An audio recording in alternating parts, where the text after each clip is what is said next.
What's up? This is Dylan Brooks from the Memphis Grizzlies, and I'm on the three-point conversion.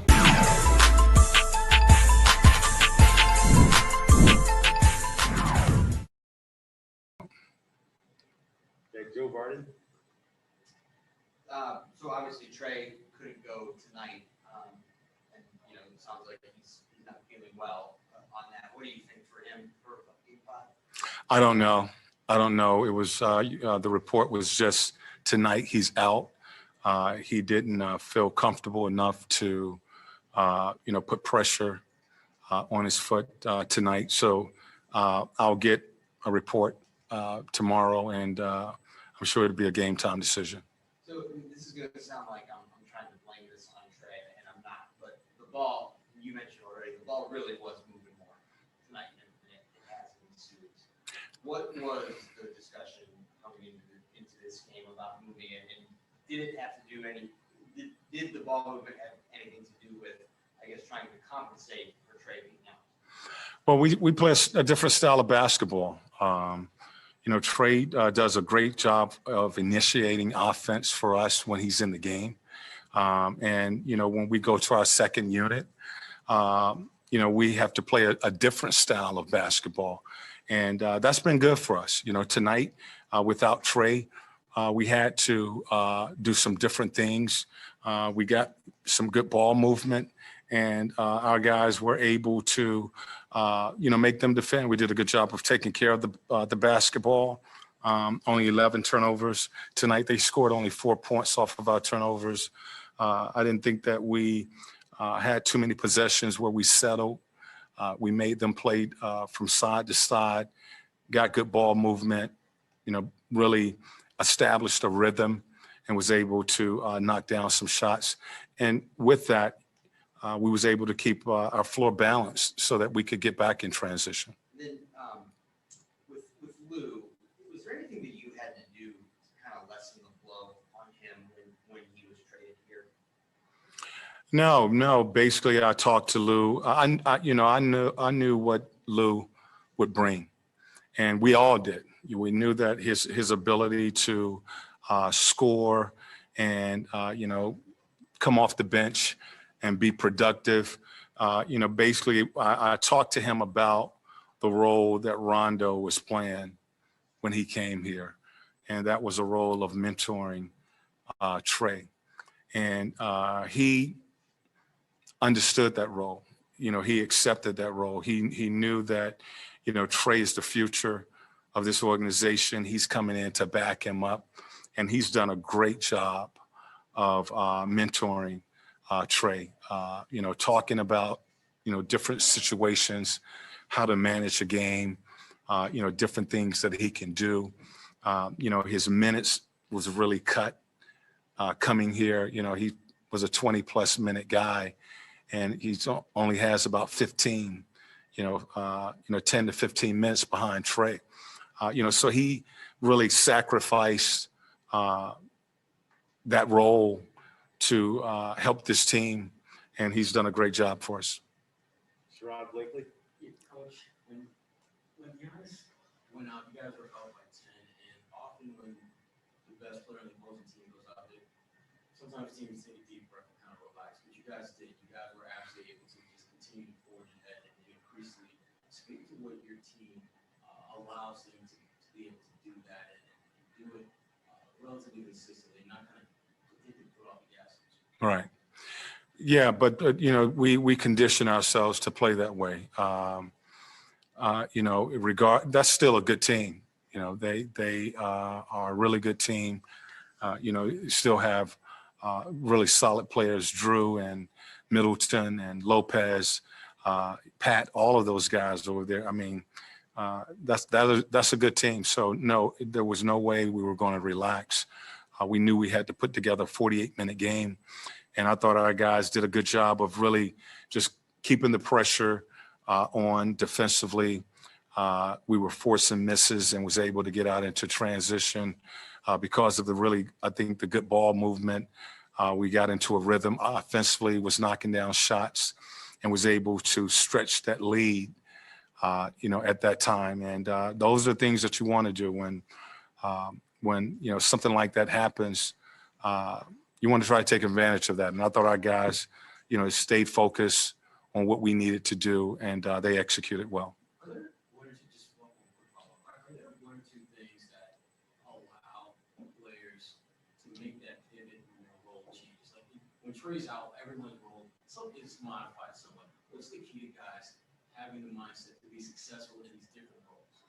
Well, we talk about, first I want to give credit to my coaching staff because a lot of times, these guys who are stepping in like Cam, Cam came in tonight and had a solid night for us, a really good night. Those were important minutes. We were going to give him minutes tonight, even if Trae played. But without Trae and that, losing that body, his minutes became even more important. But our coaches do a great job of keeping these guys ready, working them, conditioning them to be ready to play if their name is called. And, once again, we've just had guys when they've gotten that opportunity, they've taken advantage of it. Lou, as an experienced guard, really, he understood what he needed to do. He understood the moment that was in front of him. And he did a good job of really leading this team, establishing the tempo of the game tonight. Tim Bontemps. Sort of along the same lines. You said before the game you didn't want your guys to try to do more than what they normally do, right? Trae out. Did you think that overall you guys were able to do that? I thought everybody stayed in their lane. They played their game, and they played connected basketball. We often talk about it really doesn't make a difference who is out on the floor, what five is out on the floor. We need to be connected on both ends of the floor. I thought our defense was much better tonight, guarding the ball, keeping the ball out of the paint. We still need to do a better job of rebounding. They were pounding us on the boards. Offensively, we were connected where we had good ball movement. We weren't turning the ball over. Shot selection was really good. And we was able to get our defense back and set our defense. So just, we talk about our 3 C's, being calm. I thought we showed that all night long, being clear about what we needed to do and being connected on both ends of the floor. And they did that for 48 minutes. You talked a lot about the paint defense. These first 3 games, they averaged over 60 points in the paint. Tonight you outscored them in the paint, 46-44. You mentioned a little bit, but what allowed you to have such a different level of success in keeping them out of the paint? I thought our pressure was much better. We have to make these guys uncomfortable. And, this time of the year, you can't allow good players to get rhythm. And I thought our pressure was much better tonight, really the first time in this series. We've played that type of defense, and we're capable of doing it.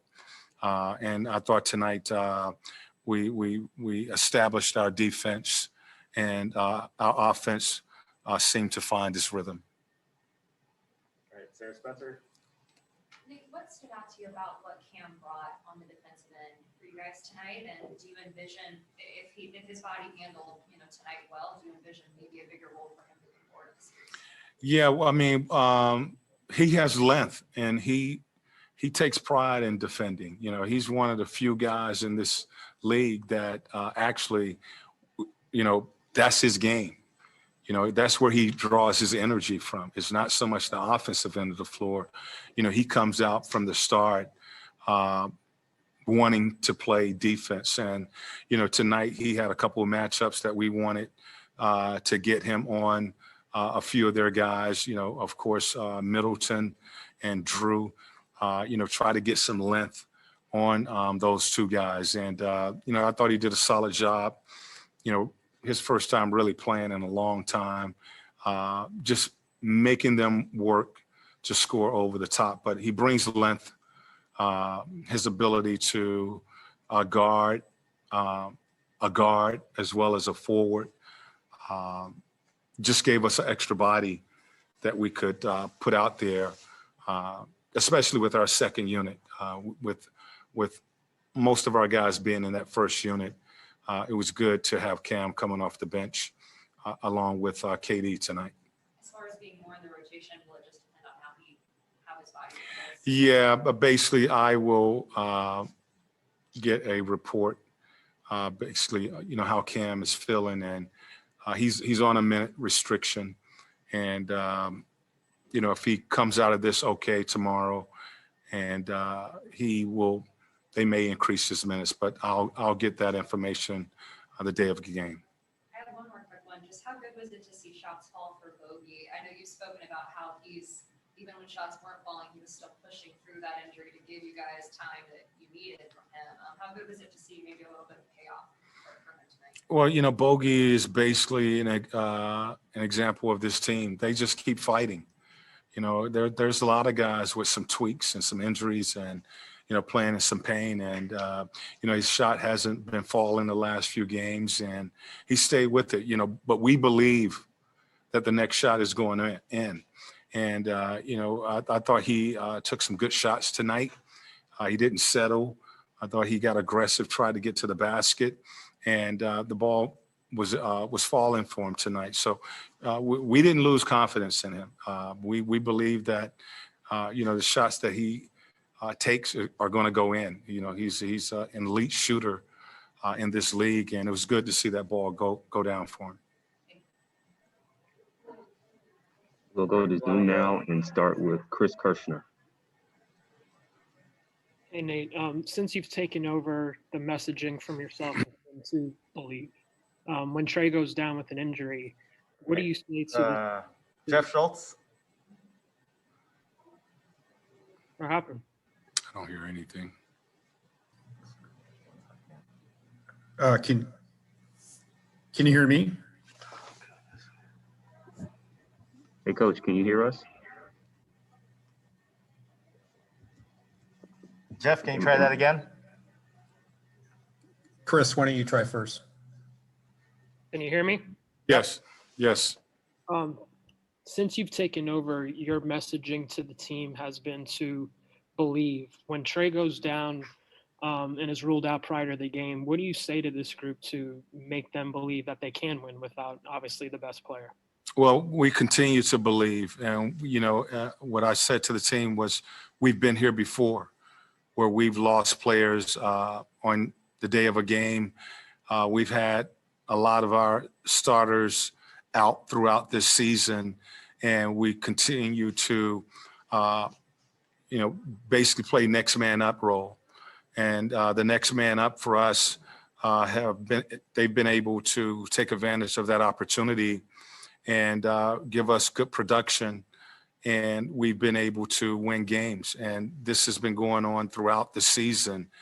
So losing Trae was of course a big loss for us tonight, but we've been in that position before, and we needed to come out and play a good, solid basketball game. The guys that are stepping into those roles and getting those opportunities, we just tell them to stay in their lane. We don't need them to try to be that player that is out. Play your game. I thought Lou really did a solid job tonight, establishing us both offensively as well as defensively tonight.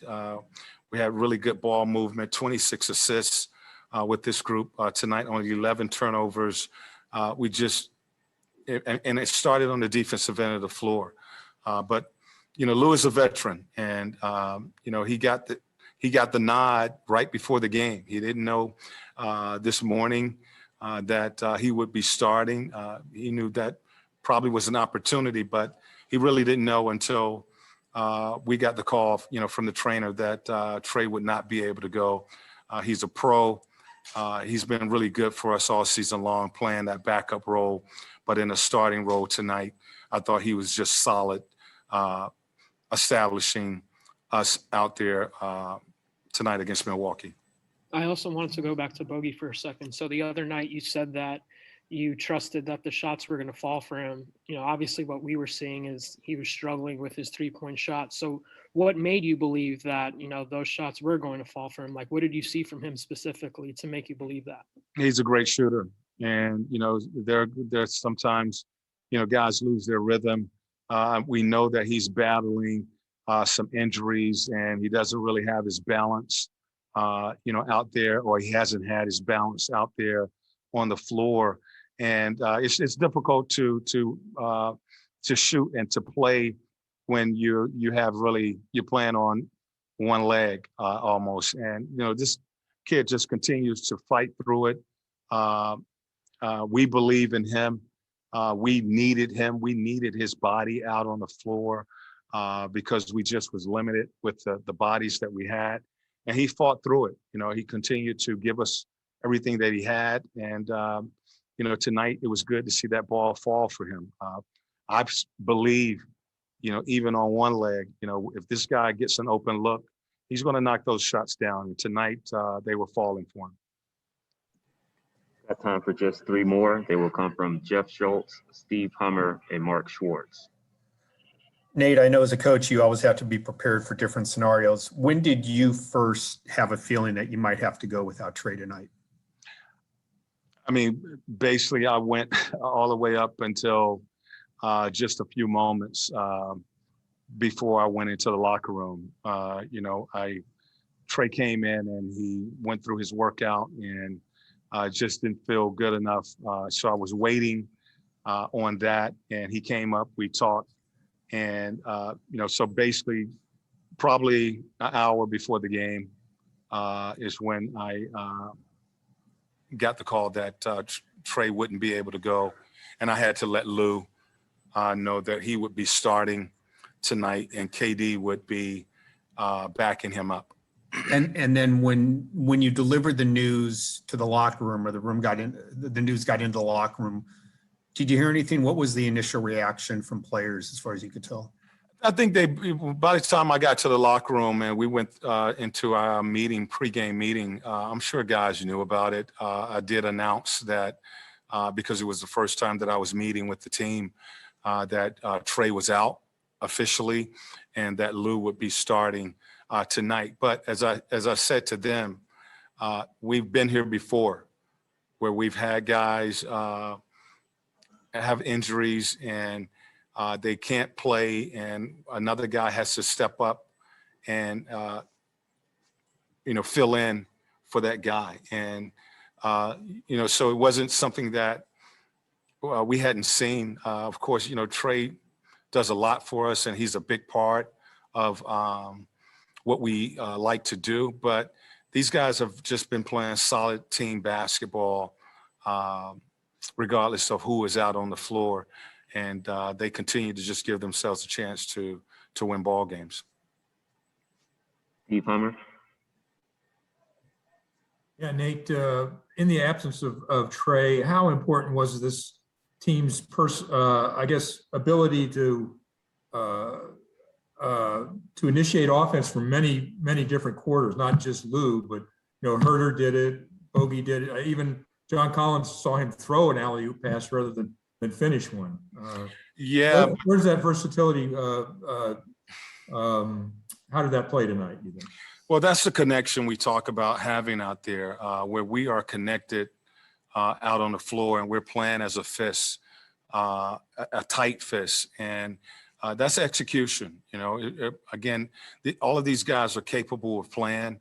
And, when a guy is out or off the floor, we still expect our guys or that 5 that is out on the floor to execute the game plan, execute the defensive end of the floor, execute on the offensive end of the floor. So it really shouldn't change much far as what we're doing out there. Now, you got different guys doing some things, but these guys have shown they're capable of handling the ball, making plays, making reads. And I thought tonight, on both sides of the ball, we were connected for 48 minutes. Final question from Mark Schwartz. Nate, you have been a part of so many huge games and situations, just like the one that your team went through tonight. And so many players can be told by a coach, believe, play like a fist, be calm, be clear, be connected. And yet, when the ball goes up and Giannis Antetokounmpo is standing on the other side, and Chris Middleton and Drew Holiday and Trae Young, your best players on the bench, rarely do teams show the kind of fight and belief that your team did. What is it about this group that is capable of overcoming the loss of a guy who makes the game so easy for everybody else on the floor? Well, we show them, we'll show video. We don't, show a lot of bad. We try to show good. And so we will show them what they look like tonight, so that they can see that you believe, you play the game the right way, you play the game together. We constantly get the effort from this group. You will give yourself a chance to win games. And so they will see this video. They will see a lot of good that they did tonight to show them that it works. Working together works. And you have to continue to believe that. You have to continue to trust, and you have to make sure that you bring that effort to the floor. And so they've continued to do those things, and they've been able to win some big games. And I really feel tonight probably was the biggest. If by any chance you don't have Trae in the next game, will this performance be even more fortifying for your guys in letting them believe that they can do this game after game, even if he's not on the floor? Absolutely. Again, we talked about where we were at, coming into this game. And this was, of course, yesterday and this morning with Trae. And we was in the same position, in our last series against Philadelphia, where we needed to win a home game, and basically preparing them is something that we really lock in on. We feel that if we're prepared to play the game that we need to play, and these guys go out and execute it as they did tonight, you're gonna win games. They've been able to do that. We, as I mentioned before, we don't get too high when we win, and we don't get too low when we lose. We show them the areas we need to improve on, and tonight they were better than they were our last game, and we always try to take that approach. Coach. Good. All right, thank you, guys.